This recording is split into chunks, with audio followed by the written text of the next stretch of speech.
Hi guys, welcome back to Sihirika channel. ఈరోజు నేను మా ఊరి దగ్గరలో ఉన్న పెద్ద చెరువు అంటాం, మేము బేత్పల్లి చెరువు అంటాం. అక్కడ కట్ట మీద మైసమ్మ తల్లి ఉంటుంది, అక్కడికి వెళ్తున్నాం. కార్తీక మాసం కదా, చీర పెడతాను మొక్కుకున్నాను. చీర తీసుకుని వెళ్తున్నాం నాన్న నేను. ఇక్కడ రోడ్డు మధ్యలో ఊడ్లు పోసారు, వెళ్ళడానికి దారి లేకుండా. ఇక్కడ మొత్తం ఇది మా ఊర్లో ఫేమస్ షాప్ అని చెప్పాలి. షాప్ ఆ రోజు క్లోజ్ చేసి ఉంచారు కొబ్బరికాయల కోసం వెళ్తే. ఇక నాన్న ఊర్లోకి వెళ్ళి తీసుకొచ్చాడు. ఇక వెళ్తున్నాం, కట్ట మీదకి వెళ్తున్నాం. కట్ట మీద ఉంటుంది ఇగో ఇక్కడే మైసమ్మ తల్లి గుడి. మా నాన్న నేను బాగా నమ్ముతాం, కొంగు బంగారం అంటారు కదా, అలా మాకు.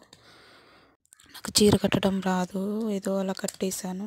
పెద్దగా ఉంది చీర, కట్టేసి ఇక పూజ చేసేసాము. ఇక వెనకాల పెద్ద చెరువు ఇదే, మాకు బాగుంటుంది చాలా. ఇప్పుడు మెట్లు కూడా కట్టారు, ఫొటోస్ అలా దిగడానికి, బతుకమ్మ అప్పుడు ఈజీగా ఉండడానికి. ముందల పక్క కూడా చాలా బాగుంటుంది, వరి కోసేసారు. వరి ఉన్నప్పుడు ఇంకా బాగుంటుంది పచ్చగా. ఇక ఇంటికి వెళ్ళాలి, అన్నం తినేసి మళ్ళీ పొలం దగ్గరికి వెళ్ళాలి.